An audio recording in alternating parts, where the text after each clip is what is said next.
Hi, everyone. Thank you so much for joining us today. My name is Liz Yu, and I'm the Substance Use and Addiction Partnership Manager with UBC Health and the BC Center on Substance Use. Thanks again for joining us for our fourth webinar in the UBC Health BCCSU Substance Use and Addiction Lunch and Learn series. Today, we have an amazing panel of folks working in harm reduction who will be sharing their expertise with all of us, and I'm so excited for this conversation. I'm joining from the unceded traditional territories of the Musqueam, Squamish, and Tsleil-Waututh Nations, and I want to acknowledge that today is National Indigenous Peoples Day. So I hope that folks can find time to celebrate the cultures and the contributions of the First Nations, Inuit, and Métis people today and every day. And I encourage everyone to reflect on whose land that you're currently on, and to also check out some of the celebrations happening around for National Indigenous Peoples Day today. A few housekeeping notes before we begin. This is a Zoom webinar, so you'll see that your participant videos are off and you're muted. However, you are able to chat type in the chat box if you wish. If you do have questions though, today we are collecting those through Slido.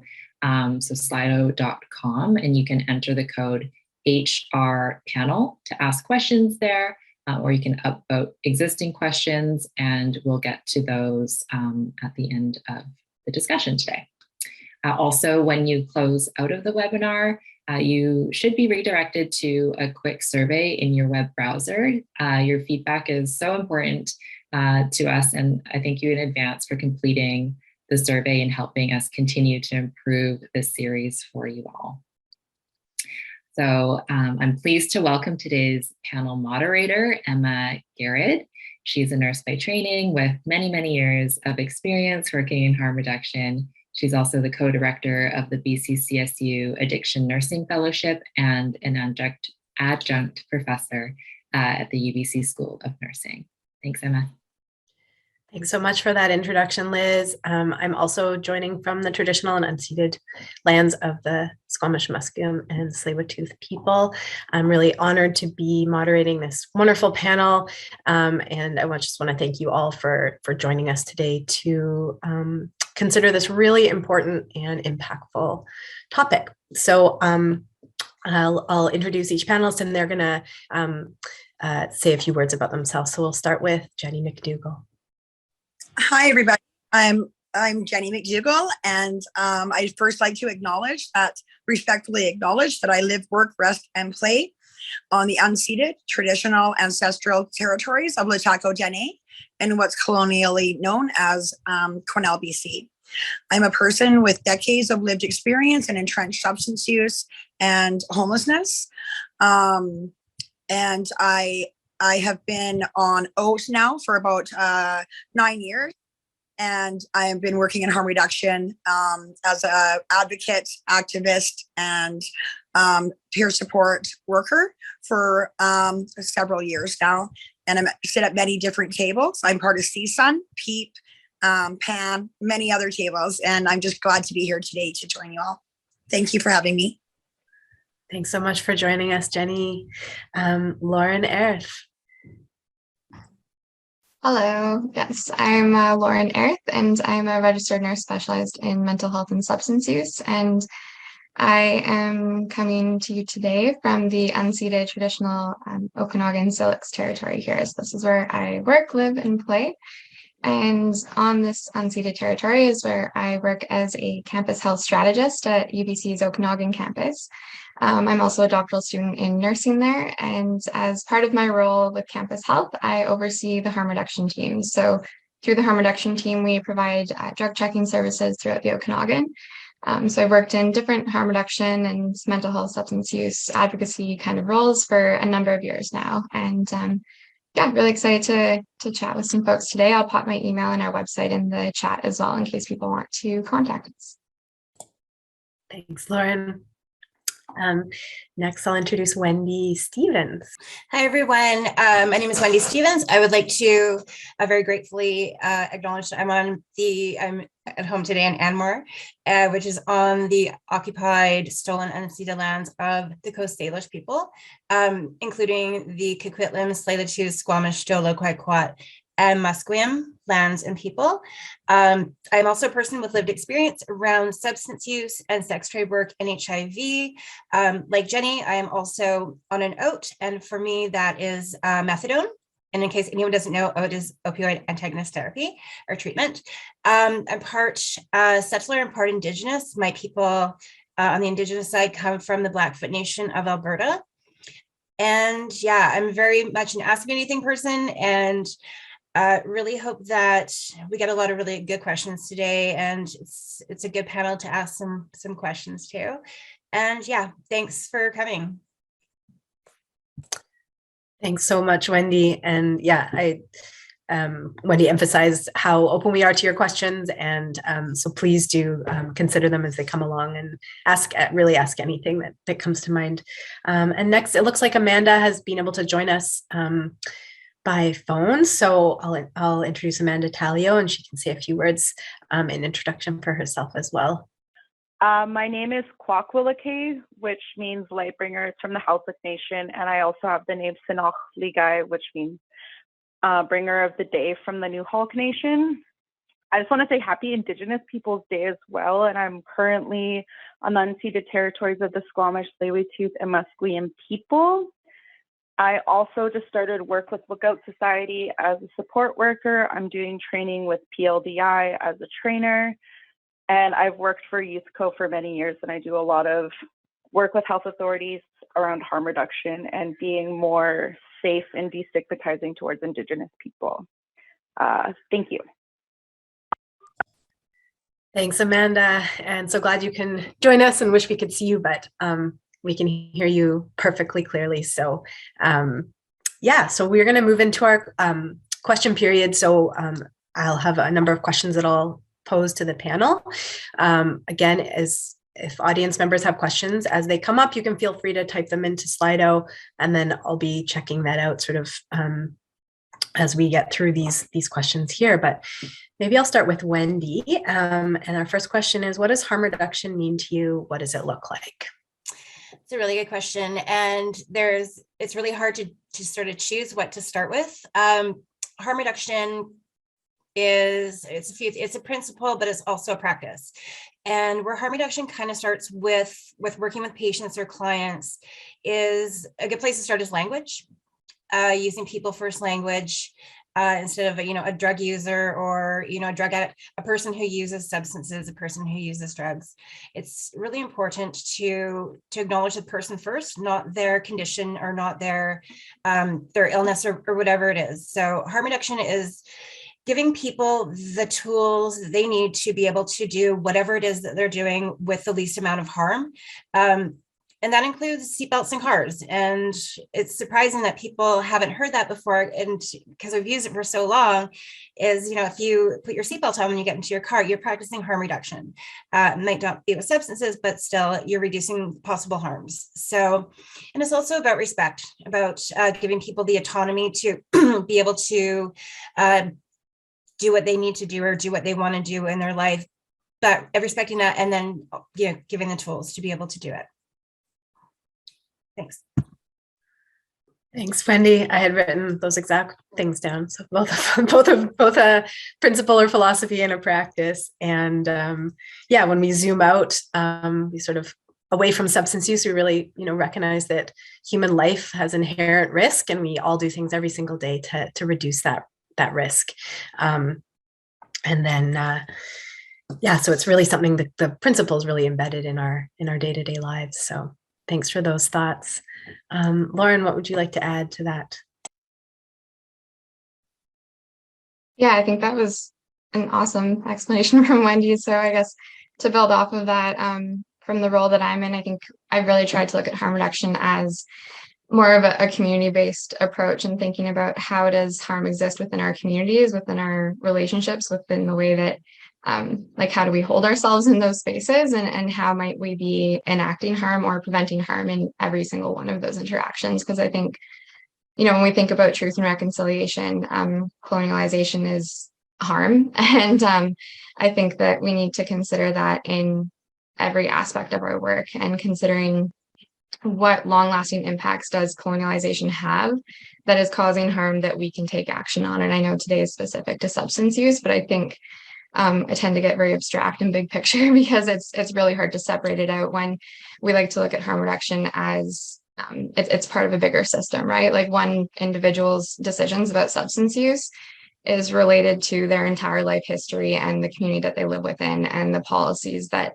have gotten them to whatever place that they're in. So harm reduction is about reducing the harms of that individual's decisions, but also the harms of the policies that exist and the systems that exist. And ultimately going back to the individual after you circle through all those big picture kind of things and saying, like, does that individual feel like their harm has been reduced? Because I think that's really the only way that we can define it at the end of the day. So really engaging in like sort of relationship minded practices and that philosophy. Thanks, Lauren, for that even bigger zoom out. So great. And I think, that'll be a theme that we see lots in today, is that it's, it can be this, real overarching philosophy, and then also something we can enact relationally in, all the moments we have and all the interactions that we have with people. Amanda, I'll pass it over to you.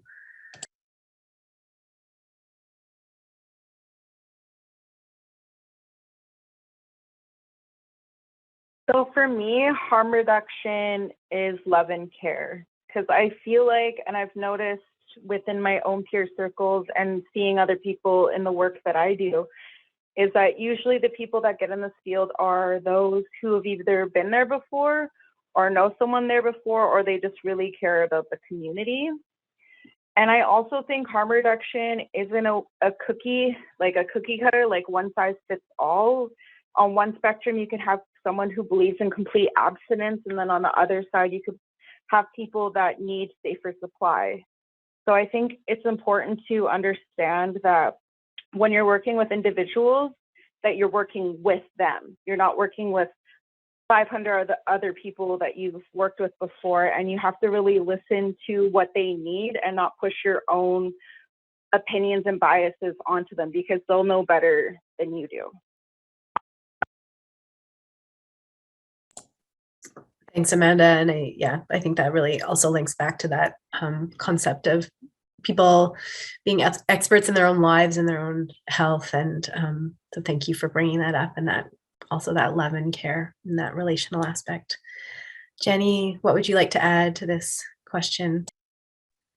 For me, harm reduction is reducing harms, whatever way that looks like. Is also connection and love.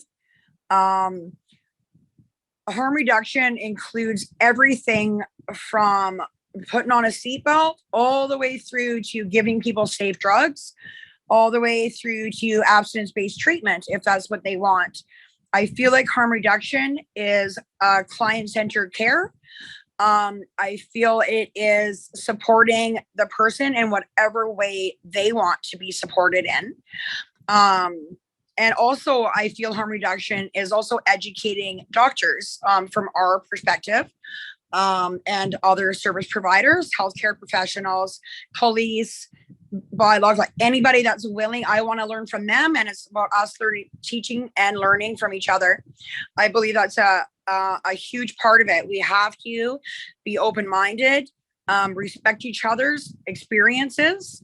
And I also believe part of harm reduction is acknowledging that the people who have lived this life for decades or years or whatever it is, are the experts on their own bodies, on what works for them, what doesn't work for them, and what they see the gaps are in services and communities that they're from, that they've experienced either racism or good things or bad things, whatever the case may be. I think it's really not having any judgment whatsoever or bias. And if you do, you don't let people know that. They shouldn't be able to feel it. They shouldn't be able to know it. And really, I really think that people maybe that are against this kind of stuff maybe need to, like, there's many different areas where we could work in. And if it's somebody that doesn't believe in it, we know that as drug users. I can tell when I'm sitting with somebody and they're putting on an act for me, and the looks that you get from people and stuff. Like, I know when somebody doesn't really believe what they're saying. And I just feel like we need to be genuine with people that we're helping. And if it's not something that we really believe in and stuff, then there's other options that we could work in besides like frontline work and stuff like that. I just really feel deeply part of harm reduction is also the activist part, and getting peers to tables that make decisions with equity. We are very capable. We run our own nonprofits. We advocate. We do medication deliveries. We do so much, and we have capacity for so much. And working in partnerships with healthcare professionals, community partners, and all that has been very eye-opening. So it really is about learning, connection, love, and acceptance at all levels. Thank you.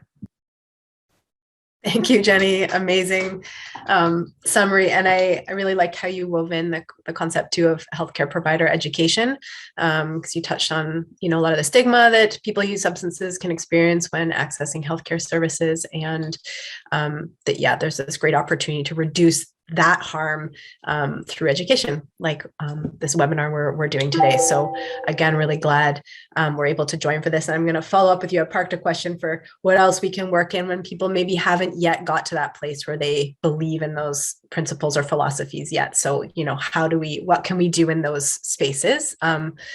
Because I always acknowledge that people are coming from so many different places and backgrounds to this work. And so how do we get together and really move care forward?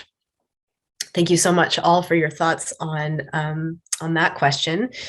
The next one focuses on the last couple of years that we've all been in this pandemic together, and looking at what innovations in harm reduction have emerged as a result of COVID-19. We can't ask this question without acknowledging, the incredible harms that have also occurred, and, the real challenges for folks in accessing services that have been, many which have been shut down as the result of the pandemic, and, that isolation, which has become such a common word in our vocabulary, has increased, which really can increase, particular harms for people who use substances. Does anyone want to answer that one first? Jenny, all right.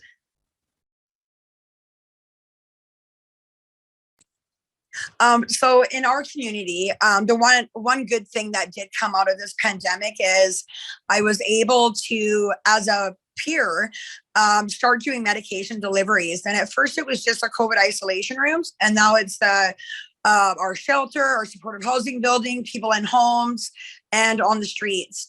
And it's not just like the medication delivery part has doubled the amount of people in the clinic that are getting safe supply and out. And it's also made it so people are able to maintain and not have to restart because they miss 3 days over and over and over again and never get up to that maintenance level that they need with the medications. It's also impacted pregnant women. There's not a lot of services that were open. So our clinic, we now have like a program for women that are pregnant that need safe supply or out. We work hand in hand with the different treatment centers if that's what they want to do, like Heartwood Center and the FUR program, all of that. As well as our Renner House Detox in Williams Lake. People can do a fast titrate there.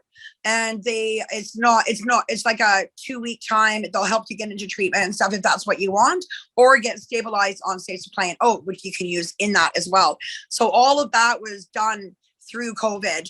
And now it's like a full-time role for me, working out of the clinic here, very closely with the doctor, and especially the peers that are on these medications. And it's been life-changing for many. Even if they're still using, I don't measure success with not using drugs. Many of them still do because they're not strong enough, the medications, but it has reduced harms in their lives. They're not overdosing as much because their tolerance is is higher. They're able to go see their kids if they're with MCFD because they can take their meds instead of using street drugs for that time, and be alert and able to stay awake in their appointments, doctor's appointments, all of that. So it's really helped in that area. However, and another thing is we got a lot more rooms for people to be able to go to. Many hotels have opened up, and that hasn't, their rooms aren't shut down just because COVID is lowering their numbers. It's actually expanding still. We've realized what a difference it makes up in these communities in the north, especially. We didn't know that before. So, well, we did, but the municipalities and stuff, they didn't want to hear it. So now they are. So it's been good in that regard.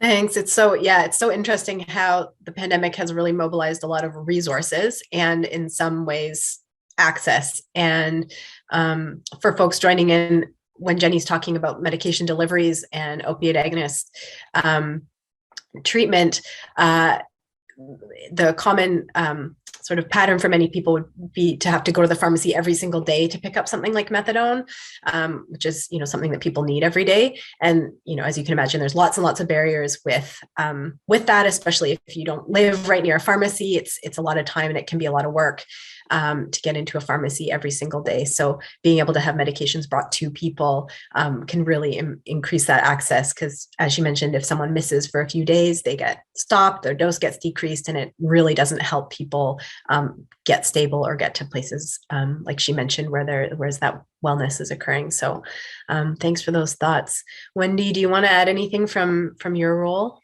your work? Okay, one more quick thing. I just wanted to add that the DPIM was moved forward, I think, more because of COVID, and the safe supply meds that came out was actually a big, huge bonus. Sorry to interrupt. Yeah, no, for sure. That's a huge point in terms of something that all of a sudden moved quickly, something people have been talking about for a long time, those risk mitigation medications. Mm-hmm. I don't have like a ton to add because Jenny just said so much. One thing that did happen, when I introduced myself, I forgot to mention that my role is peer operations coordinator with Vancouver Coastal Health. And, I have a lot of frustration around the overdose, the overdose rate and the deaths that are still happening because of the illicit supply, and how much worse it got during COVID because the borders were closed and so on. And the illicit fentanyl became stronger and stronger because it had to be more and more concentrated. My frustration comes from, we saw how fast things can happen when there's a public health emergency. When else has there been, a vaccine program rolled out so quickly and, tested and delivered? But I'm still seeing, the overdose crisis, which is not actually an overdose crisis, actually a drug poisoning epidemic, isn't moving that fast. And it's, the stigma and, the ways society's been conditioned, or a lot of society's been conditioned to look at people who use drugs and the drugs. So I found that very frustrating that one public health emergency just garnered so much speed, and it was just expedited so quickly. But we have this other epidemic that's affecting a certain group of people, but it's not being seen with the same urgency or importance. I guess one positive thing that came out of COVID in Vancouver is the increase of the MySafe, which is the vending machine where people can access their safe supply, which I believe those machines have hydromorph or dilaudid in them. So the capacity and the amount of machines, the capacity increased a lot. So I'll leave it for other people to add more stuff. Thanks so much, Wendy. And this question and this conversation is not possible without also, having those frustrations too, which I think are present for so many people, especially folks who are working day to day in the area. Can I just add one more thing? Of course. Sorry, I saw just as soon as I quit talking, Andrew, I think her last name is Garrett, added about the Lifeguard App, which is a really amazing thing that has come up. And I'll just speak to it really, really quickly. So the Lifeguard App came because of COVID and people having to use in isolation, which we know is can be very dangerous and cause a lot of harm.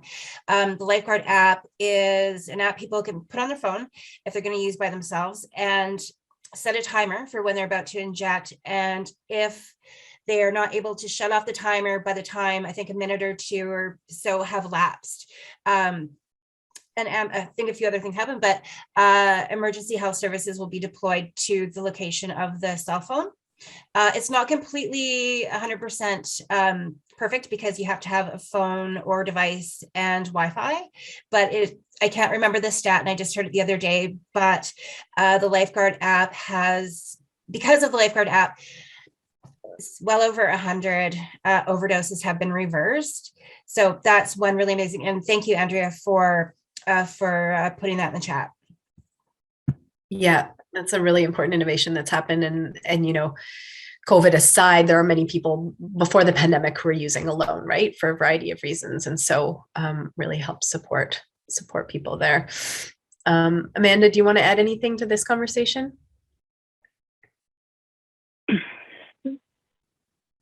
Hello.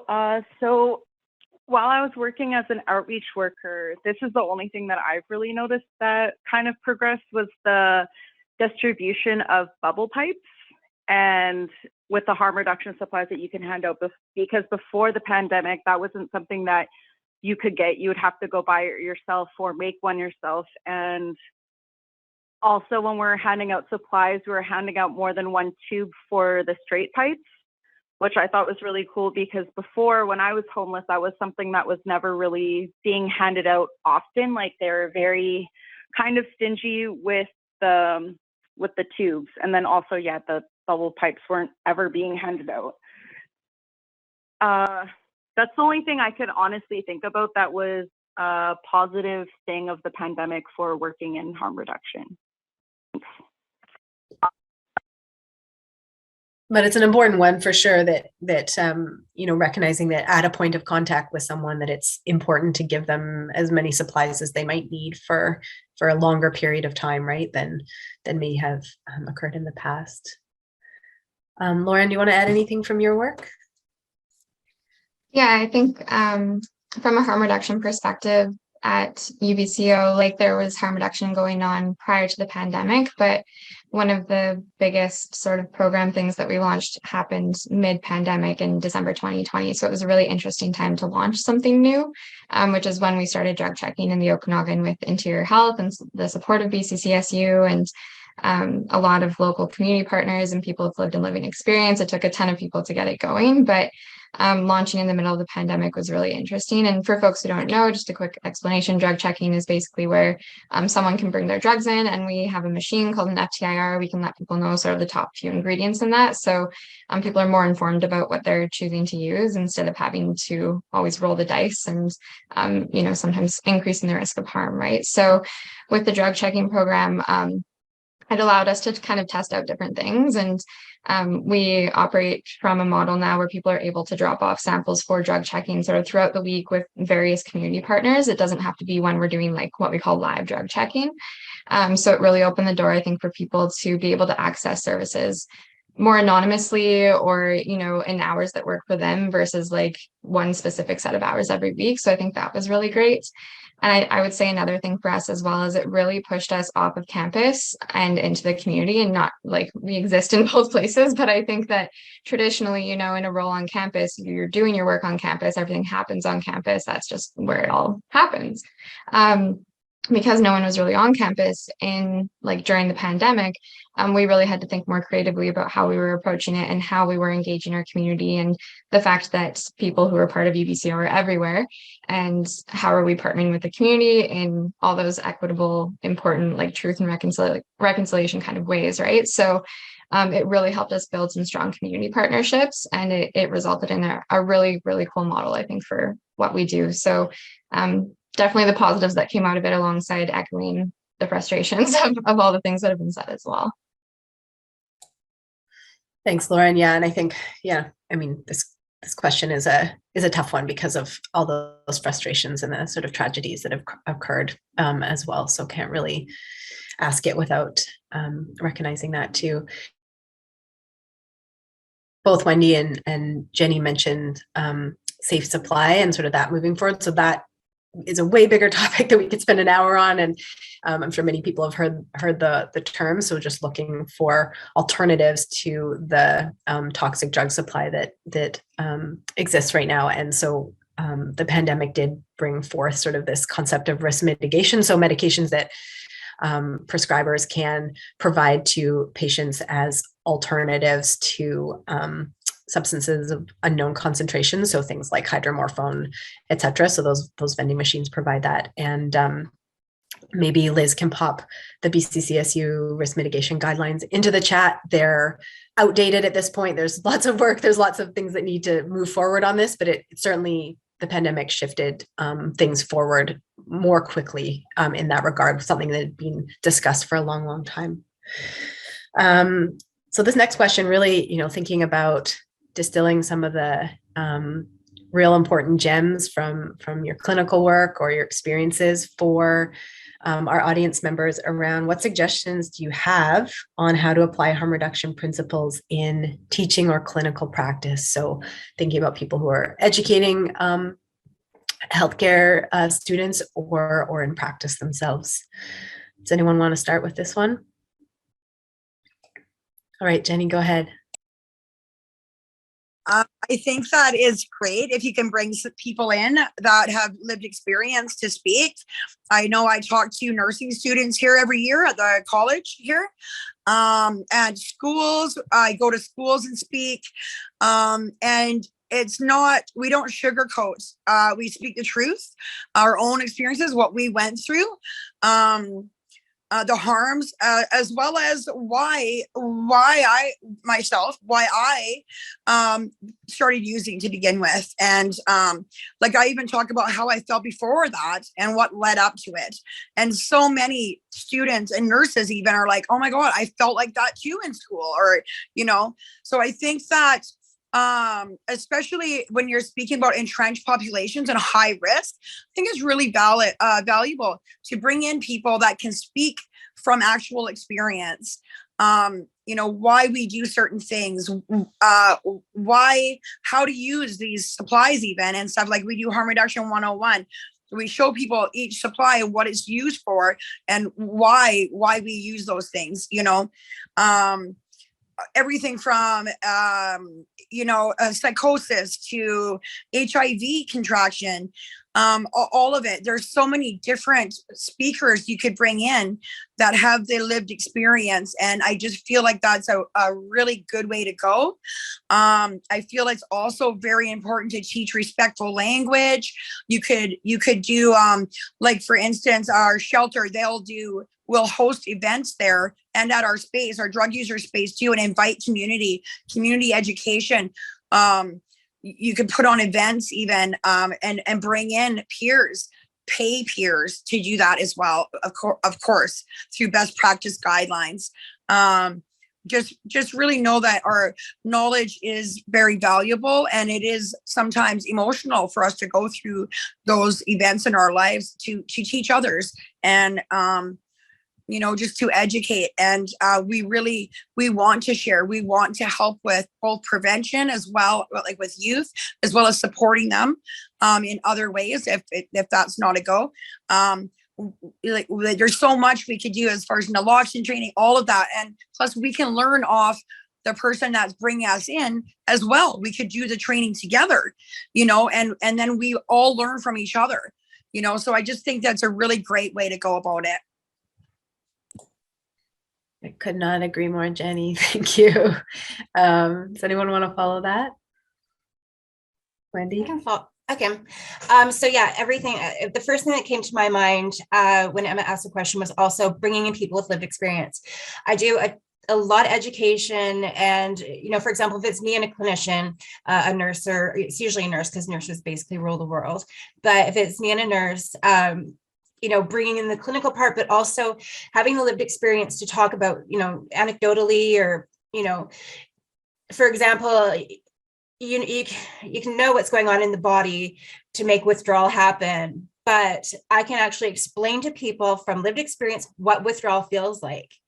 Things like that. And people always get so much out of the lived experience part. It makes it a lot more it makes it stick a lot more when you can hear the clinical stuff, but then you hear how actually those things affect a person, or what that feels like, or what the experience was, or, you know, trying to put into context, like why things were a certain way when I was still using, or, you know, what my drivers were and stuff like that, or helping to make sense of things that might not make sense for people who've never been there. It's super important, but Jenny spoke to that incredibly eloquently. I think when you're teaching, it's really important to model the right language. I talked about language a bit before. You know, people first language, like a person who uses substances, or a person working the sex trade, or a person experiencing homelessness. You know, substance use is really the only thing, not the only thing, but, you know, you'd never say, oh, that asthmatic over there, or that diabetic over there. You know, that the person has asthma, the person has diabetes. So when you're teaching, it's important to model those things for your students, because you're the teacher, and there's sort of a higher standard, because you are shaping, you're potentially shaping a person's career, or how a person's going to think. So if you're teaching and you're modeling, you know, you're talking about drug screens, for example, using terms like that was a dirty urine test, or that was a clean urine test. We don't use things like that anymore. We use that urine test was positive for stimulants, or this urine test was negative for opioids. So using that kind of language is super important when you're teaching, but it just when you're with your colleagues as well. Another thing, and this is a bit tougher, and it's looking at your own stigmas and your own judgments. And, you know, it's funny when people are like, I'm the least judgmental person in the world. I don't judge. Like, that is crap. We all do. You know, we've been conditioned by society to do that. And I'll just quickly tell a story. When I was training for my last job years and years ago as a peer, we were talking about judgments and stigmas and stuff. And I thought, I don't judge anyone. Like, look where I've been. And a couple of days later, I had an appointment at BC Women's, and I noticed this guy. I can't remember exactly what it was, but I was like, oh my God, you don't look like you can afford that car. And I caught myself making this judgment, right? And I was like, oh my God. And I had a newspaper with me, and I sort of challenged myself every time I had a judgmental or stigmatizing thought. I bonked myself on the head with the newspaper. And it's amazing that I didn't get a concussion, or maybe I did, because I was just bonking my head. I must have looked quite weird. But that was a really amazing, eye-opening sort of experience for me, because it really made me look at all the little things I judge and the big things. And we all do it. So like Jenny said, you know, it's what you do with it. So recognizing these things and giving yourself permission to have those things and looking at them, why is this, where is this coming from, is really important, especially when you're in a position that you're going to be teaching people. It's easy to pass on those things. And, you know, that's what we don't want to do. And just one last thing about educating people, and I'm not specifically I'm talking more about you as a provider. If you bring somebody in with lived experience, if you're working with people who are marginalized, I hate the word marginalized, are you working with people with substance use, or people who've experienced oppression, you know, people who are Indigenous or queer or persons of color, you know, those people have a lot of rich experience, and it's important that you always learn from them, but never expect them to be your teacher. Thanks. Thanks so much, Wendy. Amazing. I'm not going to add anything here, but thank you so much. Amanda, I'd just like to give you a chance to add something here.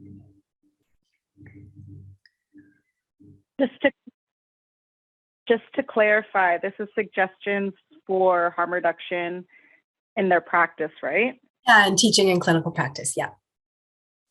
Okay. I just kind of want to go back to my first answer and just really emphasize not to push your views onto other people and what you think is right. And to also understand that as a healthcare provider, you might be the person to make or break a person's situation and how they view healthcare. And when you're working with like anyone, it doesn't have to be people who are using or people who have mental illness. Just be aware that everyone probably has some sort of trauma around healthcare, and to open yourselves up and be kind and genuine and understanding. because I probably know at least 50 people who have had negative situations happen from trying to receive healthcare where they weren't listened to because people thought they knew what was best and weren't listening to people when it came to their bodies. And people know about their bodies more than anyone else. I guess like, because I was homeless and pregnant on the streets, and I had a few negative experiences while trying to access prenatal care. And it literally took one doctor to change my whole view of the healthcare and actually start accessing care. But for the most part, I didn't, because of how people looked at me, how people treated me, and how they forced their own views on me and what they thought was best for me. So I just really want to leave you to think about that. Thank you. Thanks, Amanda. And I think that also, yeah, just connects with your opening thoughts around love and care and these relationship moments that we have with people that, as you say, can just make or break whether they continue to come back to healthcare. Lauren, is there anything you'd like to add to this particular conversation?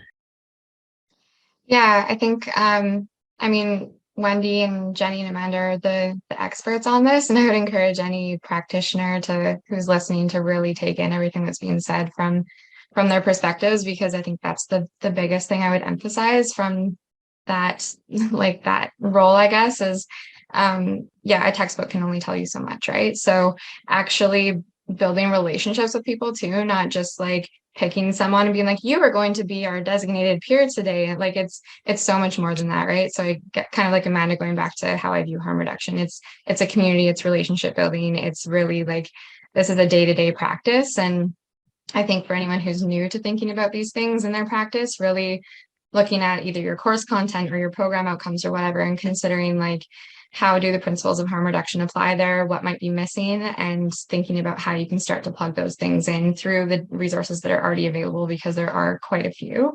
And I know like at UBCO, we engage in something called community-based participatory action research methods, which basically means we go to the people who are most impacted by what we're talking about, and we have conversations about it. And we take the information from those conversations to inform the initiatives that we make. So I think building on your work in that kind of way is the most effective. It makes the most sense. It's relationship building.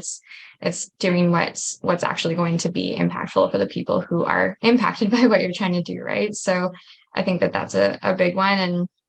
And kind of as been said before, really, when I started to get involved in this work, it's something I like to ask people who have a lot of hesitancies is like, why do you believe that certain drugs are good and certain drugs are bad? Or like, where does that come from and why? Because, you know, if people want to go down like the road of really investigating drug policy and where that comes from, it is built on racist systems and racist ideas. It wasn't founded on public health. And so really encouraging people to think about where those ideas come from and why they've built their system or support a system in the way that they do is really important. So I think those would be the biggest things I would recommend. And I think one more thing to add to it, saying so much about it, but a big thing I like to push is, I mean, universities are very resource rich institutions, right? Like they have access to so many people and machines and money and so many different things, right? And if you can find a way to harness that in a way where you're giving students really great actual real world learning opportunities, which are the people who are going to go out and hopefully change these systems, you're also helping the community, right? And building those relationships and recognizing that we exist within community, and how can you use resources that are just sitting there in labs or wherever to actually provide this amazing experience that can really address a public health crisis at the same time. Could I just add something real quick? Of course. Yeah, go ahead. I was just going to say, like, if you are going to be bringing in peers to or the people's lived experience to speak in that, it's a really good practice to invite not just one, maybe invite two people just so they have that support with each other, if possible, unless the person has done this for a while and is very comfortable being on their own. Because I know for myself, I was very scared to go alone at first until I got used to it. And I really valued having my friend Charlene with me, or whatever other peer would come with me to do the speaking and the engagement. So I just wanted to throw that in there. It's really great if you could have more than just one peer involved. Thanks so much, Jenny. I'm talking about just, ways to keep each other safe as we move through this work, and also just, I think being kind to ourselves and recognizing that all of this is a work in progress too, right? These internal things we've been talking about as we sort of all confront what goes on in our minds. So I have one last question for the panel, but maybe we can keep our answers super quick so I can leave time for some of the audience questions. So this one is just, what would you like to see in the future? Maybe one or two quick things that you'd love to see it moving forward, whether that's just harm reduction, more broadly speaking, or as it relates to healthcare education. I can quickly speak to that. A webinar I did yesterday, myself and two coworkers who are both clinical nurse leads. A few weeks ago, I don't know if there was a petition, we went to the decision makers of Vancouver Coastal Health, who decides what people have to have for orientation. And for several years, harm reduction had been turned down as a topic, but we were able to get endorsed by them. So now every new employee that comes to Vancouver Coastal Health will have to have harm reduction training. And that is really, really important, is doing that and getting it in more of a broad way, so it's not just at targeted people. Everyone should know about harm reduction, and it's super important, and it will help take the stigma out of it. The more people know, the more people understand, the less stigma, I hope. Thanks so much, Wendy. And we know that this topic has been hugely missing in healthcare education. So just any exposure, planting seeds, really important. Jenny, go ahead. I would love to see people with lived experience at decision-making tables, meeting with leadership. It's very important that we are involved in the policy making and the guideline development of any service that has to do with us. And what we're, any kind of project that's going on, very important that we are there with equity, our voices are heard, and we can help lead these things, like whatever it is that's going on. I feel like we need more of that, especially in rural communities where it hardly ever happens. That, and then I'd also like to see more funding for the groups that are doing the work of our health authorities. We're the ones out there daily, every day, all day, with little to no pay, responding to overdoses, making sure people are okay. Like I don't know how many times I pull off the road because I see somebody that I feel is unresponsive. I don't even know who it is, but people are everywhere right now. And so we do a lot of that work. And I just feel like we should be in paid roles with benefits at jobs, like in emergency rooms. There should be people with lived experience working there for when people that are coming in with substance use, overdose, all that, they have that connection right then and there.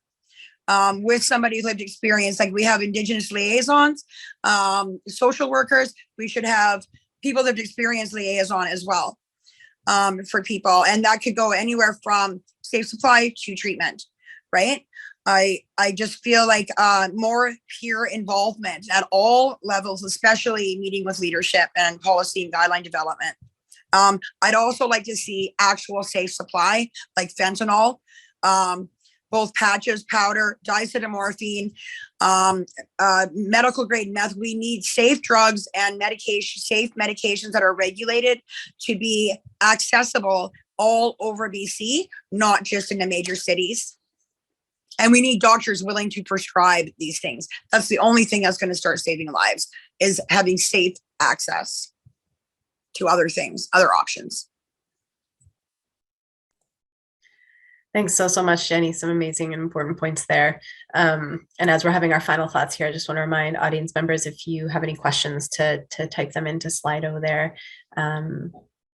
Amanda, do you want to add your thoughts, your hopes, what you'd like to see for the future? I'll just be really quick about it. I completely agree with the other two panelists and what they said, especially getting peers involved. But I really want to stress that having a peer be on your team is not a box to check. I feel like I've been very tokenized as an Indigenous person at these tables, being the only Indigenous person at these tables with a bunch of older white privileged people. It could be very frightening and overwhelming. And then also it feels like my voice is never heard. So they got me at the table to hear what I had to say, but they never implemented any of my suggestions.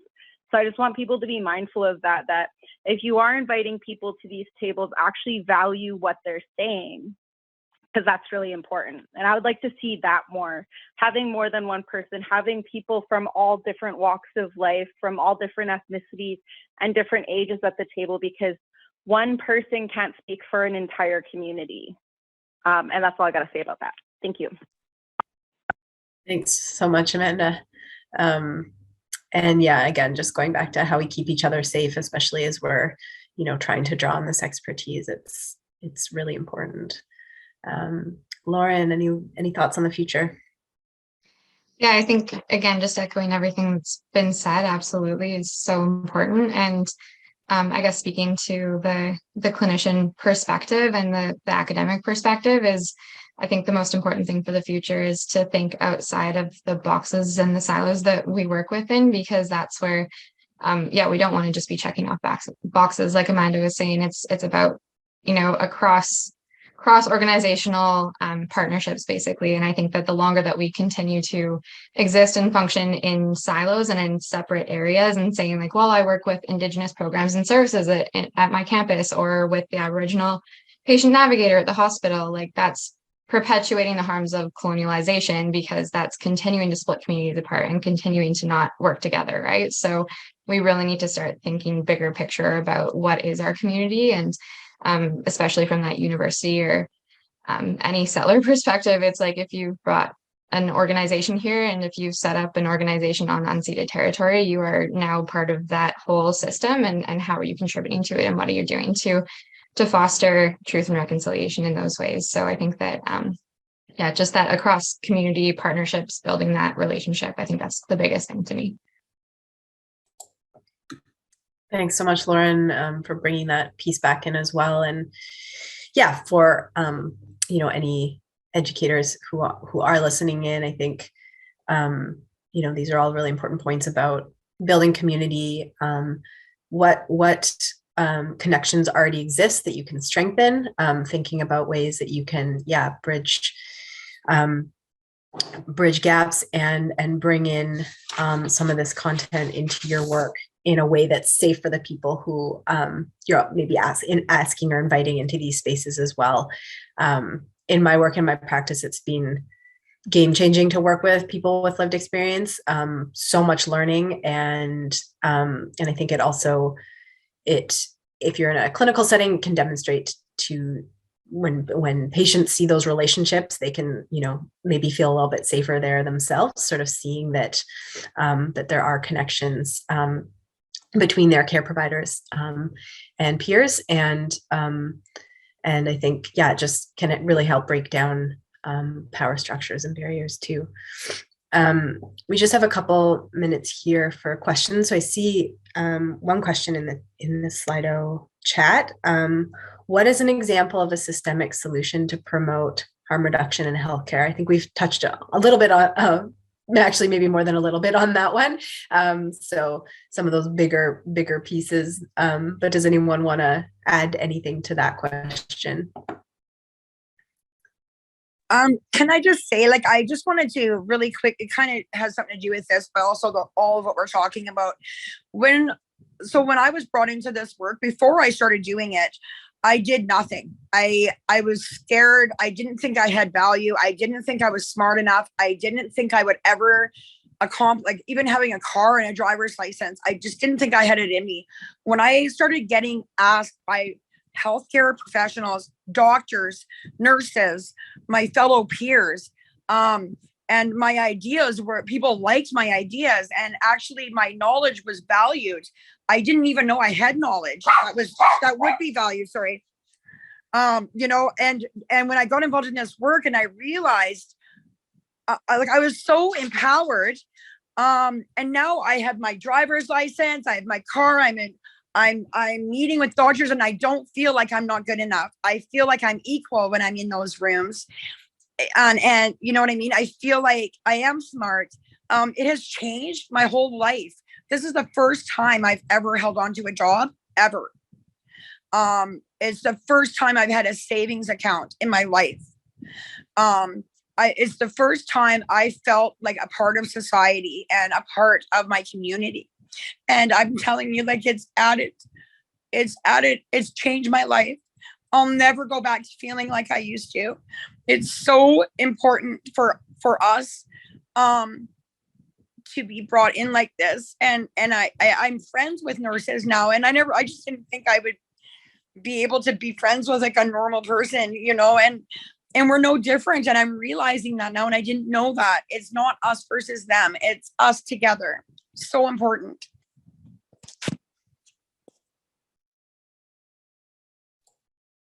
Thanks, Jenny. You're getting some love in the chat. Patricia says we need more Jennys in the world. Amazing. Does anyone want to add to the idea of what can sort of be done on a bigger, more systemic level? Jenny just summed it up so well. I mean, we are winding down in terms of time, and I think that probably does bring us to as perfect as a close as possible, you know, that it's harm reduction can be this sort of broad philosophy. And it's also just about how people feel too. So we can just know that in every interaction, we can really impact how people feel. Amanda talked about, you know, the one doctor that, you know, actually engaged her and had her coming back. And so not to doubt those, you know, small interactions, and at the same time, being cognizant of, you know, the drug policies that are, you know, harmful, that impact how people think about substances, that contribute to the stigma, and all the bigger pieces that do need change. So keeping an eye both on those small moments as well as the big opportunities for change. And in education, that, you know, really comes down to just bringing this content in at all, you know, so we know it's been missing. So bringing it in wherever possible, normalizing it, and where possible and in a safe way, bringing in folks with lived experience. I think it's always the piece in any education that gets the best feedback, and that I think is the most impactful for learners. So just noting that it's 1, I'm going to pass it back to Liz. Sorry, we didn't get to some of the other questions. I think some of them are so big and we need an hour to unpack them all. So hopefully, you know, this panel has provided some inspiration and some food for thought, and you can follow up with any questions you need to Liz as well. Thanks, Emma. I just wanted to quickly say thank you to all of our amazing panelists, Amanda, Lauren, Jenny, Wendy, and Emma. Thank you for your great moderation of this panel. I've learned so much, and I hope, and it seems like everyone in the chat, so everyone joining, has learned so much and so many great tangible takeaways to take away from this webinar. So just wanted to note that we're going to be taking a break in this Lunch and Learn series for the rest of the summer, but we will be resuming in the fall. So stay tuned. We'll be sending out information about upcoming webinars later in the summer. And again, just to please fill out the post-webinar survey at the end of this. I think the link is in the chat. Really appreciate all the feedback that you can provide. With that, I will close. Have a lovely rest of your afternoon. Thanks, everyone.